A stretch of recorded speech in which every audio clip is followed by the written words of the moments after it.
Well, I've got lots of pictures, lots of notes. Pretty sure Tay's got some pretty amazing things written down because I'm looking at my stuff going, please don't pick this one because this one is the one I want to share. Tay, what do you have written down from Dave Hollis's conversation on these amazing things to do for your mindset to become successful? I mean, gosh, this was like a master's class in how to change your mindset.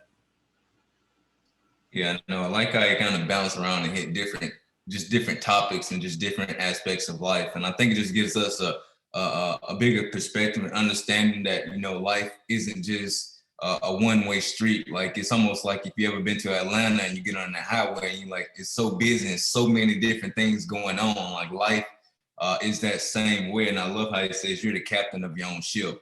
And I love that because I firmly believe like we're not in control of our lives because we can't, like, life is just unexpected. You never know when something is going to happen, but you are in charge of your life. You are in charge of how you respond to whatever happens in your life. And many times I believe when you do personal development, when you're like really being intentional with your life, I think you're just positioning yourself to bounce back. You're positioning yourself to handle what's going to come. And you're positioning yourself to like have a mindset of always trying to see the good or just see like, what can I learn from these things? So for me personally, that's what I like to do, personal development, because it just gives me a different mindset to reframe what's happening in that moment. And it also lets me understand like this, whatever it is that may be happening to you at that moment, it's only for a moment. Like, it isn't going to last forever. So if you can just really just teach yourself not to panic, not to get over anxious, not to stress over these things, and I think you can set yourself up to not only learn that lesson, but to go on and pass that on to other people as well. So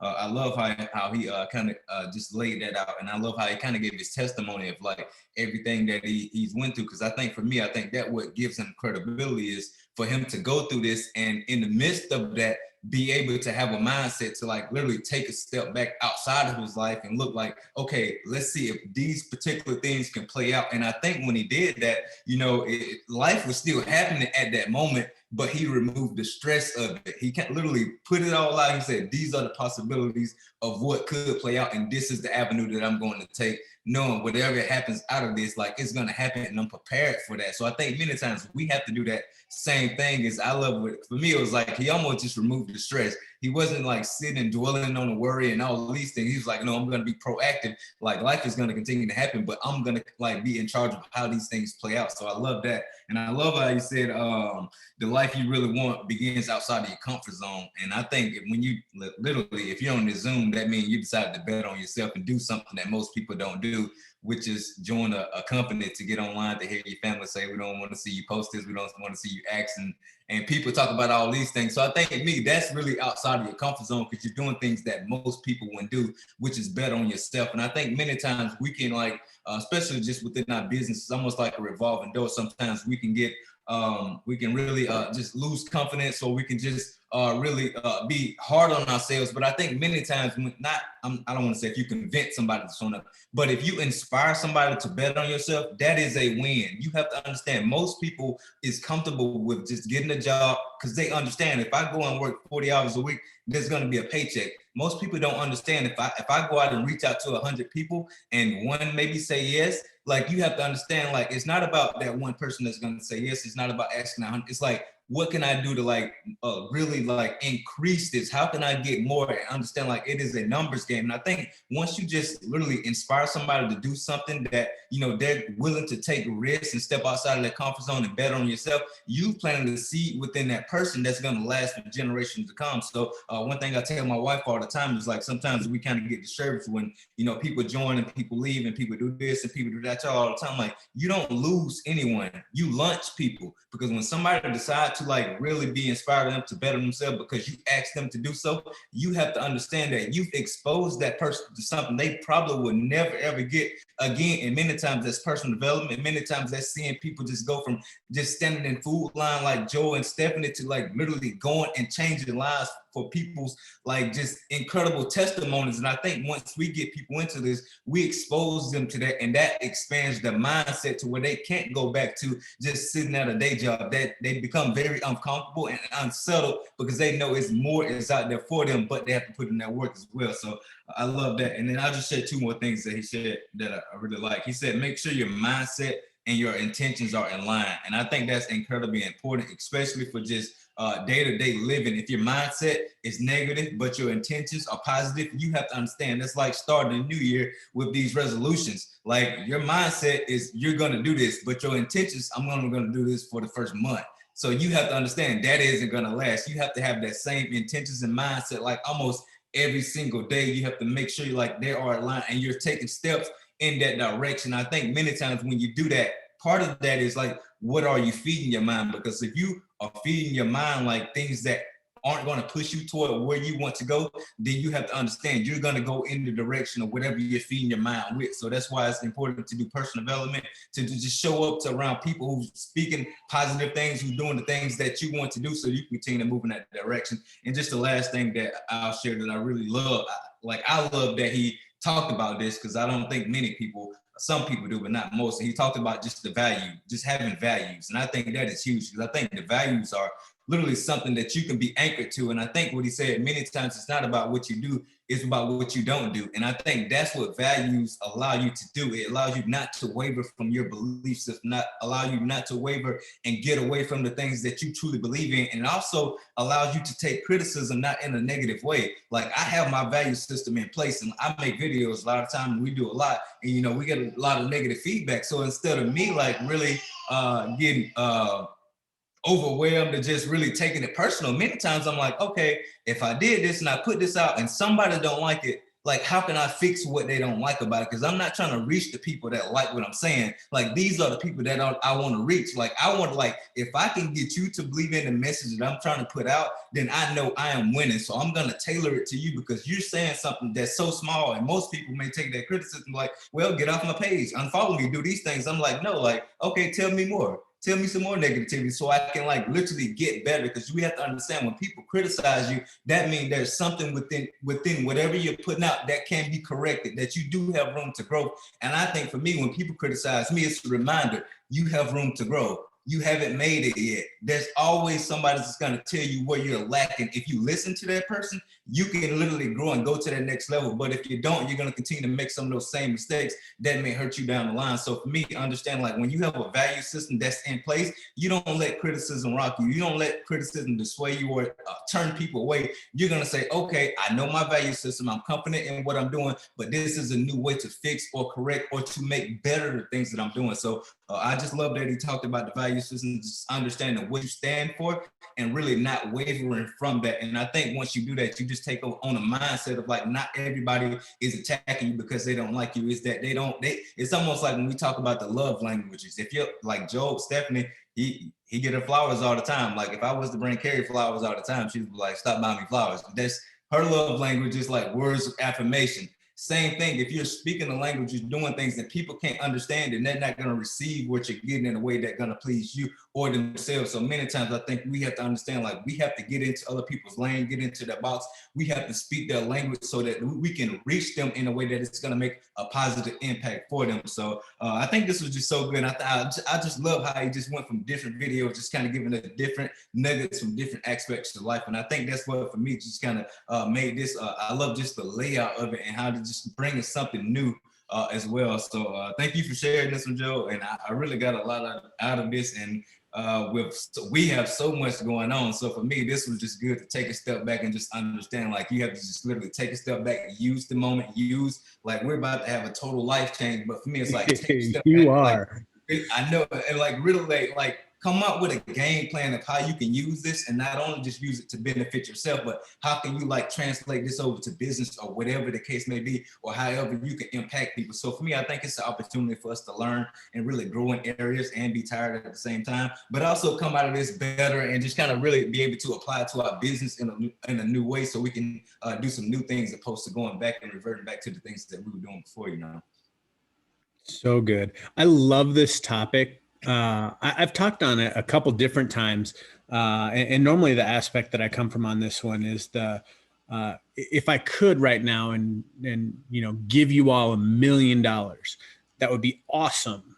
The only problem with that is, are you the person that you could be in order to handle that $1 million? Or would you be like the person that wins the lottery, they win $1 million, and then 14 days later, they're broke and they're even in more debt than they were prior to winning the $1 million? He starts out this whole conversation of, who do you need to become to be the person who gets what you want? I'd love for you to all have $1 million, but more than that, I want you to become the person that you grew to become in order to get to that $1 million. And the reason why is because if it all went away, you did the work, you were the growth, you are the millionaire. You can go out and do it again, versus the person that just scratches off a ticket, wins. They did nothing to grow into that, so they can't recreate it. He says, are you the captain of your life? And Tay said something that, I was like, please don't say that one. And he did, but it's good because that means that I get to reiterate the fact.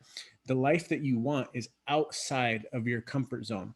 But he said something that was really, really awesome that I've never really heard it said that way. And he said, your comfort zone is the place where things are easily familiar. So when we think of, getting outside of our comfort zone, for some people, especially like when we first started, Stephanie's like, I'm never going to talk from stage. Like, I'm not a public speaker. That's not what I'm good at. I'm never going to do that. And Carla used to laugh at us and she said, no, you are going to speak from stage. And Steph's like, no, I want nothing to do that. It's because it was so far outside of her comfort zone. Those are things that are so far outside of your comfort zone. But it's the things that are easily familiar. So then what's the opposite of that? Things that are easily unfamiliar. So a path to going from never wanting to talk on stage to talking on stage in front of 20 and 30,000 people started with talking to a small group of people, 3 or 4 people, presenting the business opportunity in a small setting. And that passion grew into, okay, well, I need to talk to more people. So next thing you know, she's standing up and we're doing presentations in front of 10 and 15 people. And then we're talking to 30 or 40 people, and then maybe a small room of 100 people. And then next thing you know, we're in front of 3,000 or 4,000 people. Guys, it's small incremental steps of growth. The easiest way to say it is the 1% change a day. If you could just fractionally change something every single day, just a 1% different each day, at the end of a year, guys, that's 365% growth. Think of how life-changing that is over a compounded amount of time. If you're just looking at that as 1 year, man, that could radically change your life. But if you look at that in a 5-year, you'll look back at yourself 5 years and not even recognize that person. He said, the person that you need to become now, which this was amazing, is the person who will have to recognize what happens in the future so that you can get back up. He said, you're going to get knocked down. It's not a matter of if you're going to get knocked down, it's when you're going to get knocked down. So do the work today to become the future you who will get back up when those happen. Because if something happens to you now and you're not prepared for it, who knows? You may not get back up. You may throw in the towel. But if you're focusing on personal growth and personal development and leadership development now for the future you to get over those hurdles, because as you know, when you level up, the boss always gets bigger. If you're on level 4 of your chapter, you should be training right now for level 9 boss, so that by the time you get to level 9, you're ready to beat that boss. That's the kind of mentality you have to have in your mindset for growth. He said, keep away the anchor that's limiting you from leaving where you are to go to where God called you to be. He said, are you honoring God with your individuality? You are a one of one creation. Let that sink in for a minute. I know I've said it. I know Tay said it. I know Chad said it multiple times over multiple of these videos and podcasts that you are a special one of one. God only made one of you at all time in history. And he put you in this specific moment of time for a specific reason. Are you honoring him with that? Are you deliberately trying to walk in the design that God created for you? He said, what do you stand for? If you know what you stand for, it creates guardrails around what you will do consistently, as well as help you avoid the things that you shouldn't be doing. He said, make sure that you take some time and write down a core values list. So what you need to do is think about, what do I stand for? And then write them down. You know, some of the things that I stand for, you know, I stand for integrity. I stand for defending people. I stand for love above all else, because that's what Jesus said. Love is the answer for everything. You know, these are the core values that you need to start digging into and go, okay, is this what I'm doing? And like he said, it becomes a guardrail. So if people know what you excuse me, if people know what you stand for, they know how to help you and point out things when you're going off track. So what you need to know is, what do you stand for? Because if you don't, you may fall for anything. He starts talking about confidence, you know, writing a letter to your fears, the what if scenarios, you know, which of the fears are actually real and which aren't. Because things that you talk about are not always the exact way that they are. He goes, and number two, is there a plan that I can make to prepare so that I can do the things that are actual fears, scared? He had everybody take out a piece of paper and draw 3 circles, a big one, a smaller one in between, and then a dot. And he said, the outside big circle is the things that I worry about. The smaller inside circle are things that can happen. But then the little dot, it was just a dot from his pen. Those are the things that actually happen. He said, but the majority of our time is spent on the other 2 circles. He goes, if you can learn to give those things up, you have so much more available time to actually focus on that little dot and make it smaller. Man, so much good. Writing the list of what might happen versus what can happen, because he wants you to turn this. This is amazing. Turn your limiting beliefs into empowering beliefs. You know, those things that have been spoken over you negatively since you were a little kid, those things that are constantly in the back of your head, like you're not smart, you're not worthy, you'll never amount to anything. You know, these things are things that have been in the back of your mind. Take those things, look at your history and go, I don't think those were right. And then use those to prove a point. You know, those were some of the things that are driving factors for me. When somebody would say that you can't do this, it's like, oh yeah, well, watch me. You turn it from a limiting belief that somebody put on you, and you turn it into an empowering belief to go out and take action. He said, is there a way for you to look at negative situations that have happened to you and start reframing them as happening for you? You know, you can time travel. We watched that Zoom conversation with Ed Milet, I think it was probably 3 months ago, about how you can bend space and time. You can go back into your past and reframe things that happened to you through the visual looking at of it happening for you. And when you do that, it can actually change your past to impact your future. So if you look at something that happened to you, you can live your life negatively saying, this happened to me. You can have a victim mentality.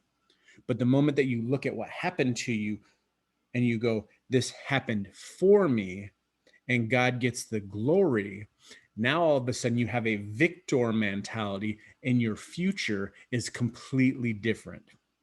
So I'll end with that today, guys, because that is just something that I'm so excited about, is taking something that happened to you, changing your view of it as happening for you so that you can go out and change your life.